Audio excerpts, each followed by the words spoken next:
Godzilla celebrated his 70th anniversary on November 3rd, 2024, and I was lucky enough to be invited to one of his birthday party screenings, hosted by KawaiiKula.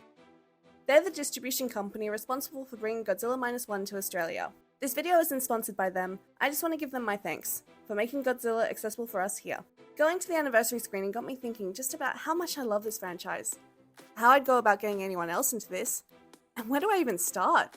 This has ended up being the most ambitious video I've ever worked on so far. I thought I'd be able to get this out within a week or two. I was very mistaken. 2 to 3 months and into the new year later, here we are. Buckle up, babes, it's gonna be a big one.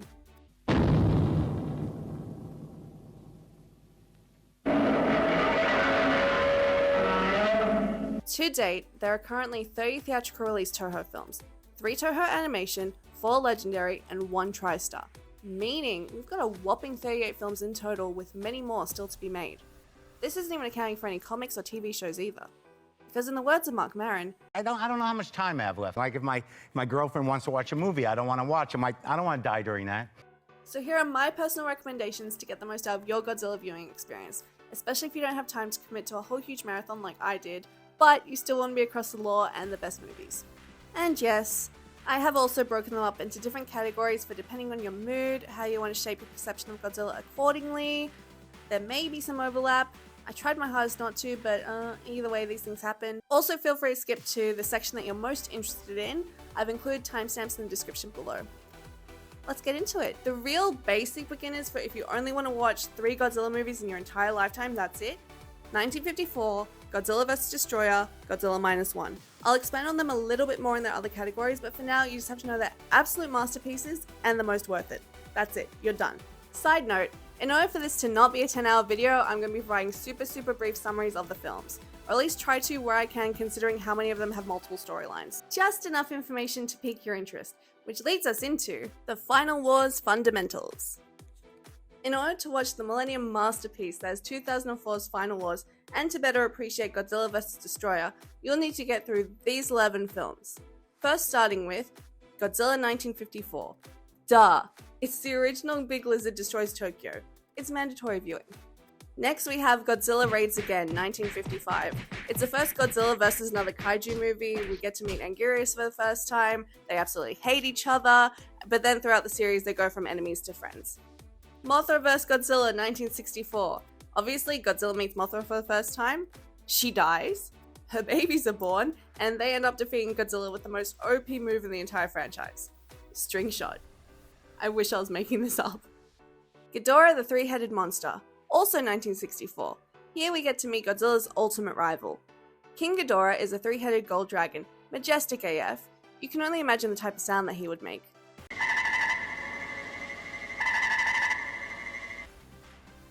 If you guessed that he sounds like an intergalactic space turkey, you'd be absolutely correct. Rodan and Mothra also make an appearance.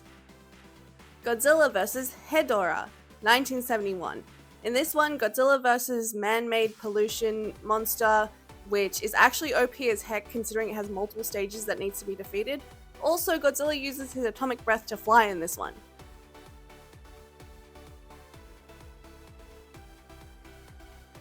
Godzilla vs. Gigan, 1972. Gigan's got one of the cooler designs in this series. He's like a weird robot chicken, praying mantis dinosaur thing with scythe hands.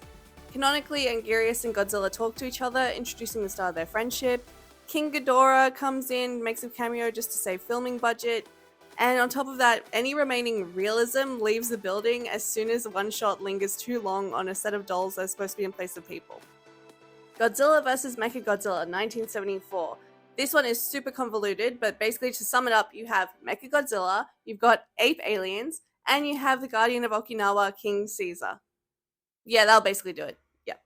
Godzilla vs. Biollante, 1989.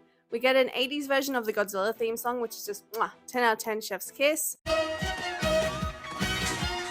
We also meet a scientist who is trying to resurrect his daughter by combining her cells with G cells, which completely backfires, and he ends up creating a flower kaiju instead. There are peeps with ESP for some reason. Too many plots to follow with this one, but there is a great one-liner from the assassin who's trying to kill the scientist, and I'll play that for you because it just perfectly sums up the whole vibe of the film. Damn. It's Godzilla. Godzilla vs. Mechagodzilla 2, 1993. This is our first introduction to Baby, who is super cute and may or may not be a relative of Dorothy the dinosaur. We also see Rodan for the first time in years, he's back. Godzilla's trying to spend most of the movie finding his son, but Baby is too afraid of him and is still trying to avoid him as much as possible. Eventually Baby does end up going with Godzilla, but through the power of ESP. Godzilla vs. Space Godzilla 1994. You have to watch this one because it comes directly before Godzilla vs. Destroyer. So through this, we meet Space Godzilla, who is essentially the cousin-ish of Violante and Godzilla. He comes down to Earth, kidnaps Baby, which is a shame because Baby's design in this one is super cute and it's the only time we get to see him like this. And essentially you won't see Baby again until the next movie. Okay, we're finally up to the second last film in this category, Godzilla vs. Destroyer 1995. This film can basically act as a direct sequel to the OG 1954. It is so reference heavy, and the reason for that is this was supposed to be the final film in the Godzilla franchise that Toho was going to create. They went, spend no expense, just throw everything into this film, throw everything at it. It is so good. For some reason though, it also has references to the Aliens franchise, but that's fine. Point is, this film broke me with how hard they went. I sobbed so much, and I think that you will too. Just 10 out of 10, no notes, just mwah. Now we have reached our category's namesake, Godzilla Final Wars 2004. This film was released as a 50th anniversary film, and again, they did not hold back. They brought back all the monsters from previous eras, all the way back to Showa era. They have Captain Gordon, who is basically a human version of Godzilla in terms of badassery. He wields a katana and he is just peak American badass.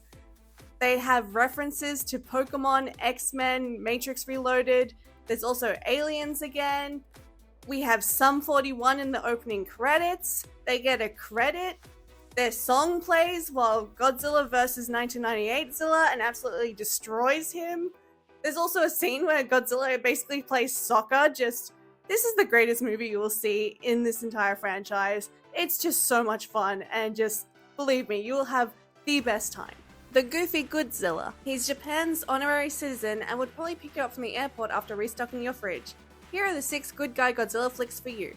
King Kong vs. Godzilla 1962. The original Big Monkey vs. Big Lizard, but the Big Monkey has the power of electricity for some reason.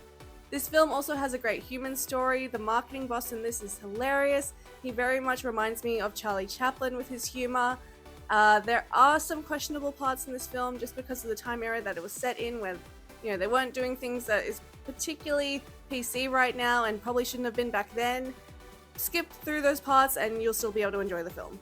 Godzilla Invasion of Astro Monster 1965. Rodan and Godzilla get abducted by aliens and sent to the aliens' planet.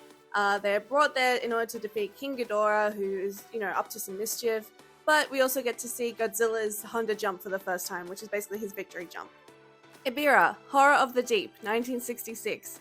You've got rock volleyball, a giant lobster that Godzilla has to defeat, and a Mothra cameo.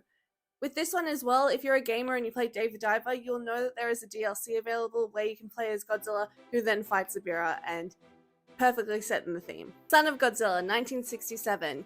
Godzilla is a really good parent to Manila.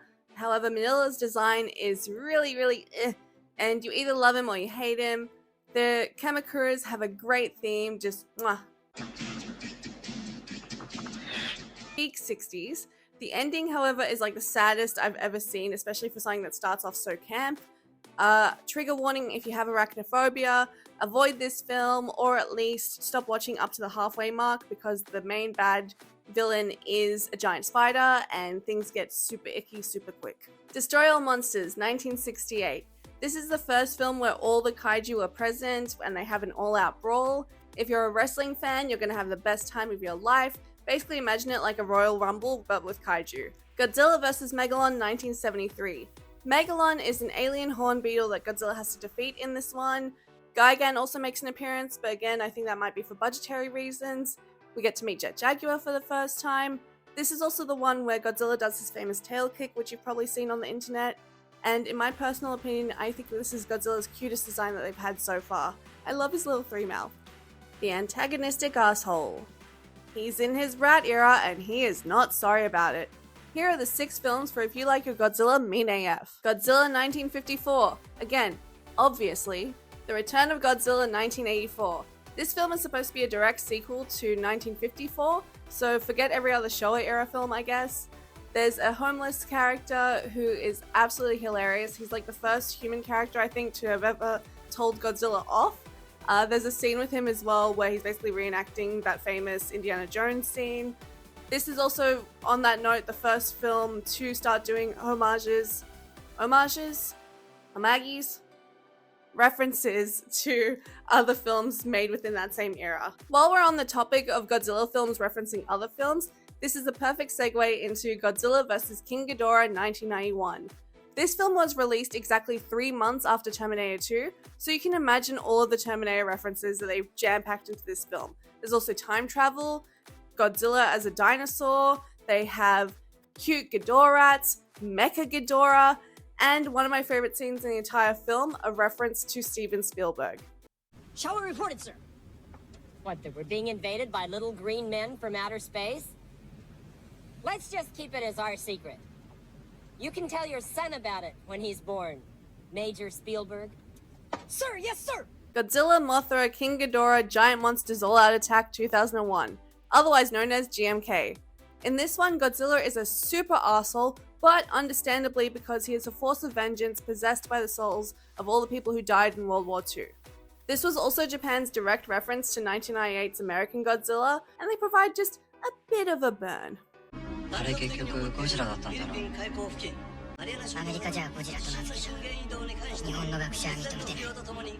We get formally introduced to Baragon, who gets bodied. Mothra exists, but then dies as she does, this time to power up King Ghidorah, who saves the day. Shin Godzilla 2016. Are you a Neon Genesis Evangelion fan? If so, you've probably already seen this one. If you haven't, it's directed by the creator Hideki Anno. It's a huge commentary on the mishandlement of the Japanese government for the 2011 tsunami relief with all the bureaucracy, but if you can get through that, during the halfway mark, there is an epic storming of the city scene with Godzilla, and you see him in a way that you never have before. And last, but definitely not least, Godzilla -1 2023, the first Godzilla film to ever win an Academy Award. So far, we'll see. This film is a huge homage to 1954, excellent human story to the point that if they didn't even have Godzilla in this film and it was just a war movie, I would still go and watch it. Fun fact, because I love the film so much, I ended up seeing it twice in the cinemas, second time in 4D, and I nearly fell out of my chair because of how well they programmed all the movement from the film. 10 out of 10 experience, would do again. The skip selection, honorable and dishonorable mentions included. These takes may be a bit controversial, but just go with me on this. They're not necessarily bad films, but they didn't leave enough of a lasting impression on me personally. All Monsters Attack 1969. It's just scenes cut from previous Godzilla films explained by Manila and his friend. Terror of Mechagodzilla 1975. Godzilla gets his nose bitten by a seahorse with steroids known as Titanosaurus. Mechagodzilla is around, I guess, but not by much. Godzilla and Mothra, The Battle for Earth 1992. I love Mothra's design in this one. I think it's the best that she's ever looked. Aside from that, I really could not give two shits about Batra or that storyline. Godzilla 2000. Actual release, 1999. He versus a rock for 90% of the film. Saving grace is, I actually enjoy the human story in this one. Godzilla vs. Megaguirus 2000. The actual 2000. Big Buggus, Big Boring. Basically, this was trying to be very much a horror film, like very much an Alien ripoff. It was too icky for me. No thank you. TriStar Godzilla 1998. Enough said. All the legendary MonsterVerse films, 2014, 2019, 2021, 2024. I really tried with these. I'm so sorry. I really don't like them. I think it's mostly just the human stories. I could not really care about any of them. I did watch the TV show and I liked that better. I also just can't sit with Godzilla's design in this one. They don't feel heavy enough. I'm all for CGI films, but with these, I don't feel the weight of Godzilla in these at all. All the Toho animation films. No thank you. I can't remember, I don't even know which dates they were. That's how much I do not care for this series. I am so sorry. I do not mean any offense if you enjoy them. They put me to sleep. That is it. I can't. Godzilla against Mechagodzilla 2002 and Tokyo SOS 2003. These ones are great, especially like if you do want to put more time into the Godzilla films, particularly with anything with Mechagodzilla, you will enjoy the heck out of these ones. I did, I just didn't add them to any of my list because you don't super need them for any lore reasons, aside from if you want to get really into Mechagodzilla specifically. I'm KawaiiKula, and thank you so much for watching my beginner's guide to Godzilla. Again, all thoughts and preferences are completely my own. They might be completely different to your thoughts and preferences, and that's okay. Let me know in the comment section below if they are. Subscribe, ring that bell to be notified of my next video, and I look forward to you joining me then. Bye bye!